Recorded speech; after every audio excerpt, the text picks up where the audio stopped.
Tem até um outro ponto interessante que eu quero falar agora que eu lembrei, né, desse momento da infância. Teve o meu primeiro contato com a surdez. Na minha rua, a gente criava umas orquestras percussivas, né? Pegava lata, um balde que estava furado, pegava cabo de vassoura, quebrava e transformava em baqueta.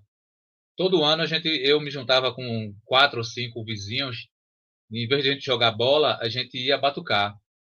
E a gente montava uma orquestra percussiva que faz parte de um brinquedo popular que chama La Ursa, que acho que foi importado, né, veio junto com os europeus esse brinquedo que quando eu falo brinquedo, não é um brinquedo, um objeto.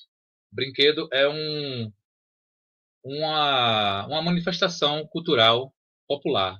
Lá em Recife a gente chama de brinquedo, e quem participa dessas manifestações culturais são os brincantes. Então eu tive a sorte de nascer num lugar repleto de brincantes. Então me transformei em brincante mesmo sem perceber, porque nunca fiz curso de música, mas já estava batucando ali. Eu observava o pessoal que passava tocando maracatu e depois eu tentava reproduzir os movimentos que eles faziam. Aí passava uma orquestra de frevo, aí eu tentava reproduzir desculpa aí, pessoal, reproduzir o movimento que o cara que estava tocando o tambor fazia. Então, eu eu tive tanto contato com essas sonoridades, né, na infância que quando eu comecei a tocar de verdade, parecia que eu já sabia aquelas frases. Não é para os surdos. Essa frase dessa mulher ficou ecoando na minha cabeça assim, sabe? Eu falei, pô, velho, não, acho que essa mulher tá errada, porque quando eu bato o cabo de vassoura nessa lata, a lata vibra. E eu acho que essa vibração, o filho dela ia conseguir sentir essa vibração. Ele não ia ouvir o som, mas ele ia sentir essa vibração. Eu acho que essa mulher está errada. E eu acho que deve existir milhões de pessoas, milhões de mães, milhões de pais de pessoas surdas que pensam igual a essa mulher. Então, vou fazer uma promessa para mim mesmo agora. Acho que eu tinha uns 11 anos. Eu falei, quando eu crescer, eu vou virar professor de música e vou mostrar para essa mulher que a música também pode ser experimentada pelas pessoas surdas e que essa mulher ela estava equivocada quando ela proibiu o filho dela de batucar conosco. E assim aconteceu.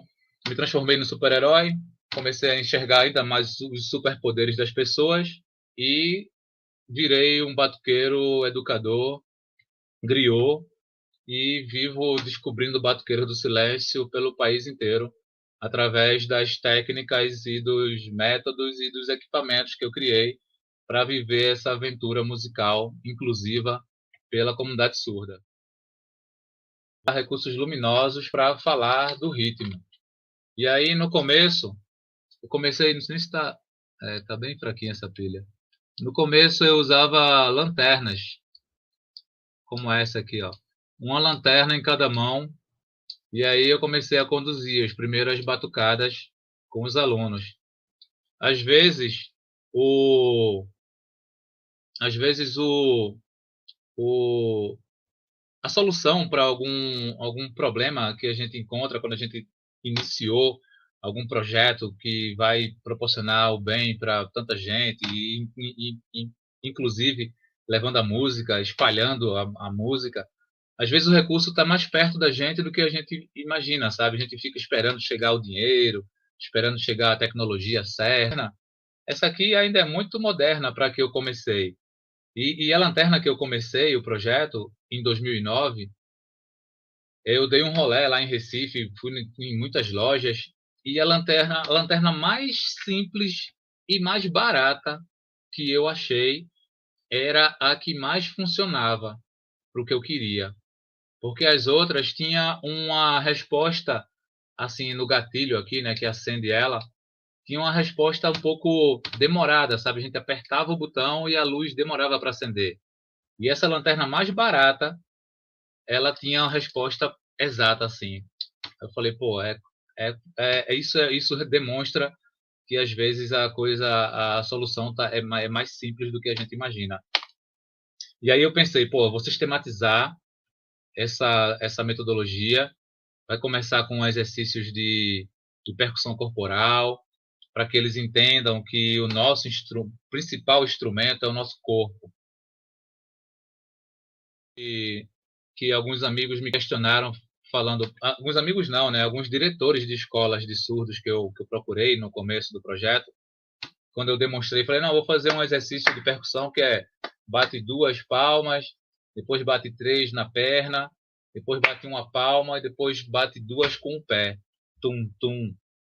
É uma frase que ficaria tipo tá, tá, tum, tum, tum, tá, tum, tum. E aí o diretor fala, mas Batman, os surdos não vão ouvir isso. Eu falei, pô, eu sei que eles não vão ouvir isso, né? Até porque eles são surdos, né? Mas eu quero que eles percebam que aqui, quando uma mão toca na outra mão, tem um tipo de atrito. E quando a mão toca na perna, é um atrito diferente. E quando o pé pisa no chão, é um terceiro atrito diferente. E eu tenho certeza que eles vão perceber essas diferenças, cara. Então, se eles percebendo essas diferenças, a gente já começa a trabalhar a intensidade do som. É porque em Libras e não existe a palavra, uma tradução literal para agudo. E grave para eles pode ser um acidente grave, mas eles não conseguem associar a palavra grave a um som grave. É difícil trazer algumas palavras para o estudo da música, algumas palavras que a gente já está acostumado, né? Nós que somos ouvintes. Eu tive que modificar essas palavras para apresentar a música, a prática musical para os surdos. Então, em vez de falar agudo, eu falo um som fino. Em vez de falar um som grave, eu falo um som grosso. Em vez de falar um som médio, eu falo um som que é um pouco fino e um pouco grosso. Então, voltando para o exercício, eu fiz o seguinte, eu disse, ó, isso aqui tem um som fininho que parece a voz da criança.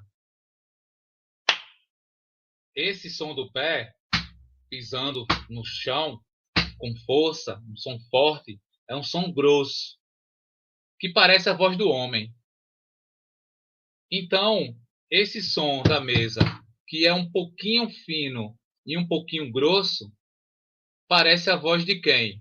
E aí eles mesmos fazem a associação, né?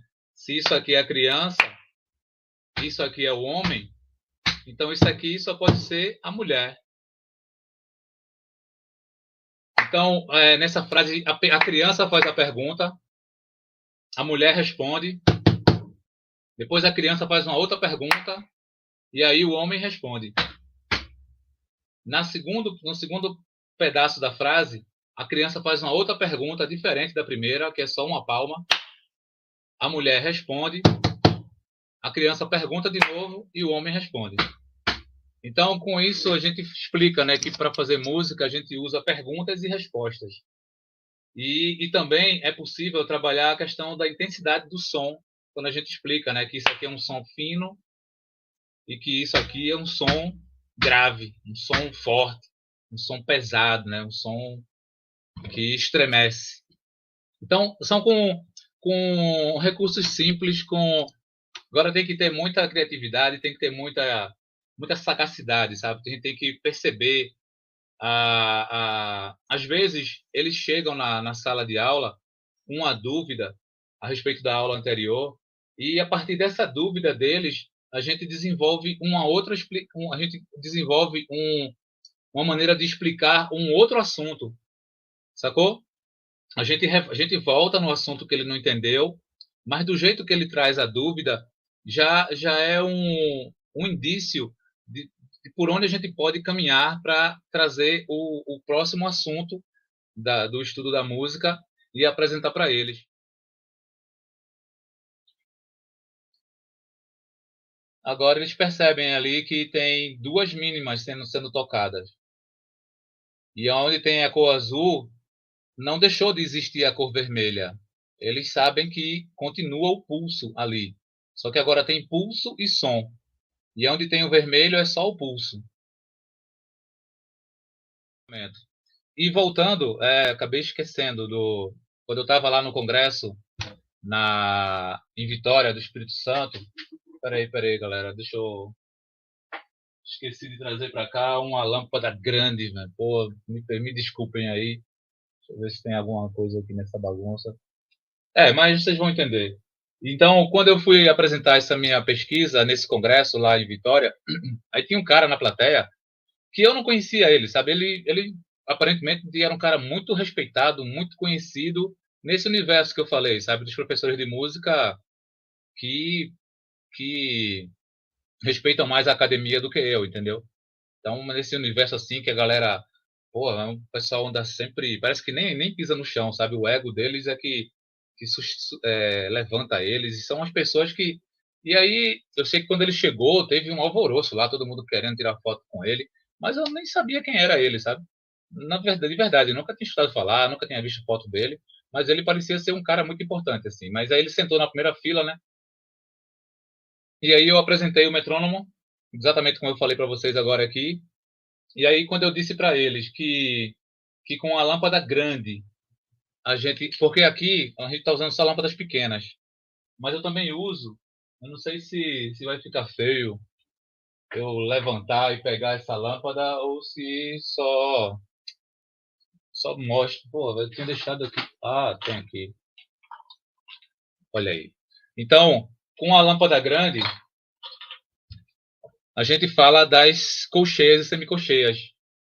Fusa e semifusa a gente nem precisa, sabe? Porque para tocar os ritmos de cultura popular, a gente não precisa aí da fusa e nem da vizinha dela.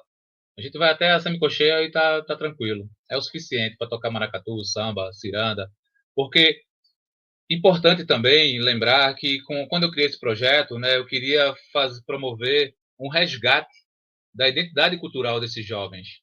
Como eu falei lá no início, né, que de repente tem algum surdo que é neto, bisneto, tataraneto de uma pessoa muito importante para algum desses ritmos tradicionais que a gente tem, e pelo fato dele ser surdo, ele não teve contato com essa herança que é dele, sabe?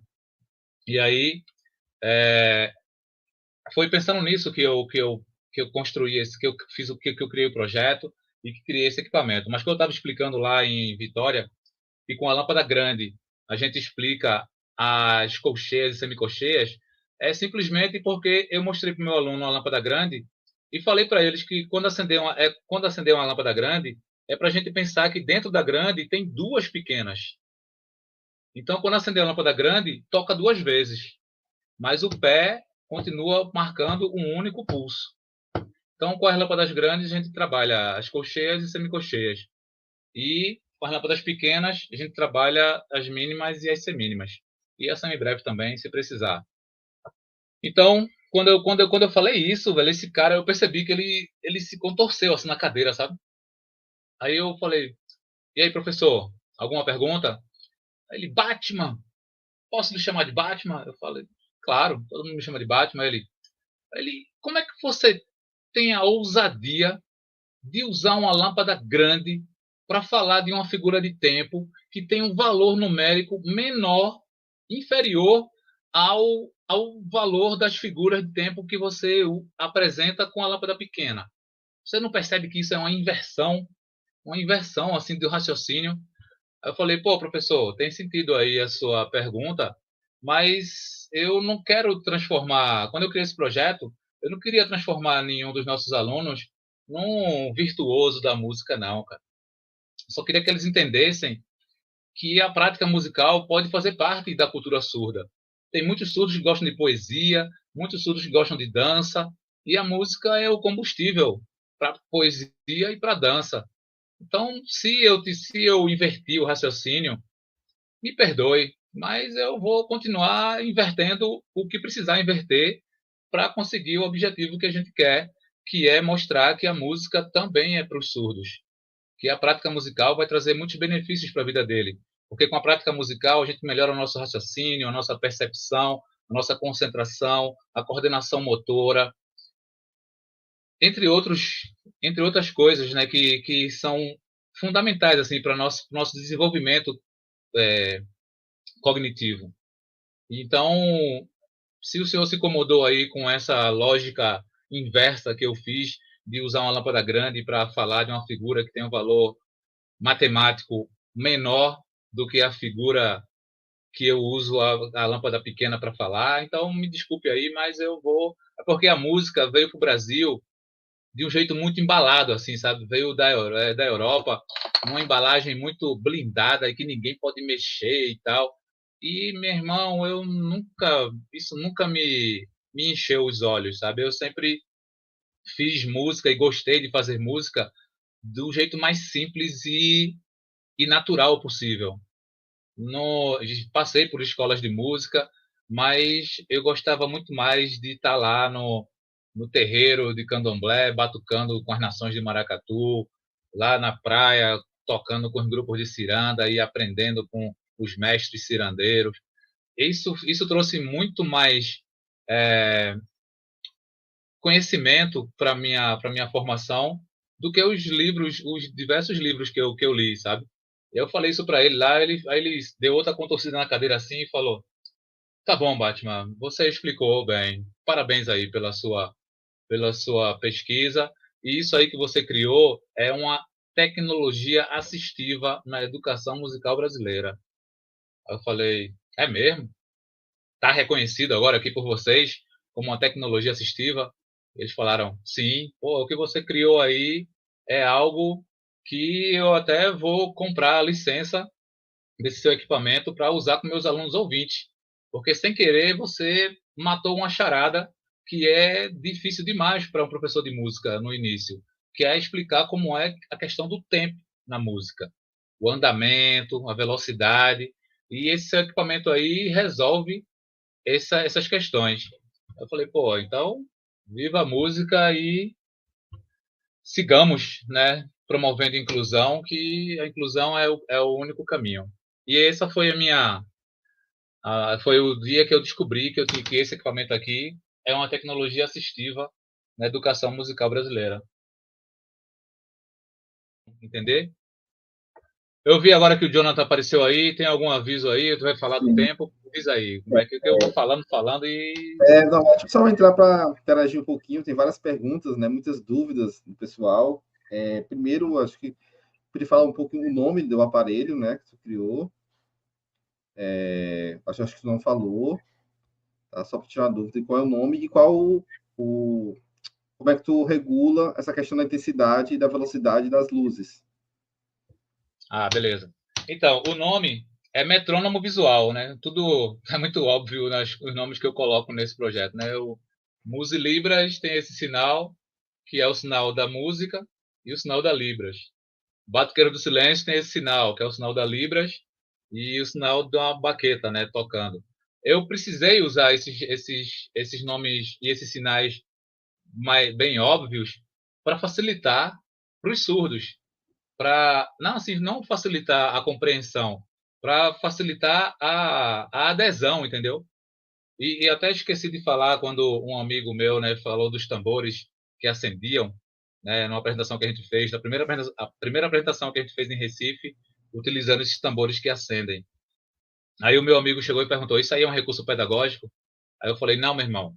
Os surdos que já estão no palco comigo já passaram pela etapa de aprendizagem. Eles já estão batucando, já tocam qualquer ritmo que eu puxar.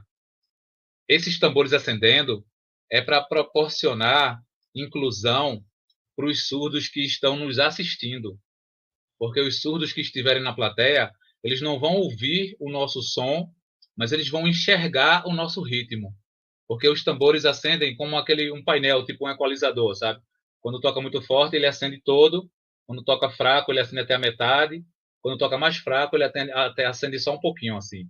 Então, quando eu falei isso pra esse meu amigo, cara, ele começou a chorar, assim, velho. Em cima do palco, ele falou: "Pô, Batman, meu irmão, velho, tu mergulhou de cabeça nessa história aí, né?" Eu falei: "Meu irmão, para promover uma transformação real e verdadeira, velho, a gente tem que mergulhar de cabeça mesmo, cara." Recebi nome de louco muitas vezes lá em Recife, até por pais e mães de alunos, sabe? Dizia: "Professor, você está perdendo seu tempo, a música não é para surdo." eu vou tirar meu filho aqui dessa aula, ele não é obrigado a vir não, né? Eu falei, não, a gente não obriga ninguém a nada. Para aprender música não tem que ter nenhum tipo de imposição. Então, sinto muito pelo seu filho, porque ele era um dos mais dos mais aplicados aqui na turma. Ele vai fazer muita falta. Eu sei que eu vou encontrar com ele algum dia, quando ele já for adulto, tiver a casa dele, tiver a família dele, e que eu sei que ele gosta de música. Mas, infelizmente, ele tem vocês como pais, e vocês não vocês são o tipo de família que, ao invés de estimular o filho de vocês que tem uma deficiência, vocês são o tipo de família que querem que ele fique cada vez mais surdo, cada vez mais isolado e dependente de um dependente de vocês ou dependente dos professores da escola. Se eu tivesse um filho surdo ou cego ou com alguma deficiência, eu seria o primeiro a estimular ele a aprender coisas novas. Mas, infelizmente, existem tantas famílias iguais a vocês que é por isso que o nosso projeto é muito importante. Então, vou sentir muita falta dele. E isso, o menino veio, me abraçou e começou a chorar. Eu também chorei. Mas nem o meu choro e nem o choro do filho deles foi suficiente para mudar a opinião deles. Eles pegaram o filho e tiraram da aula, e o menino só vinha para a escola à tarde, né? Porque a nossa oficina de manhã, e ele estudava à tarde na mesma escola. Então, quando eu estava saindo com os instrumentos, ele estava chegando. Toda vez que eu cruzava com ele, ele falava: professor, eu quero voltar para a aula. Eu falei: pô, cara, não adianta, meu irmão, porque o maior obstáculo que um educador que traz uma proposta inovadora, uma proposta que assusta, né? Porque o que não é conhecido geralmente nos causa receio, né? A gente fica sem querer se aproximar de algo que é novidade.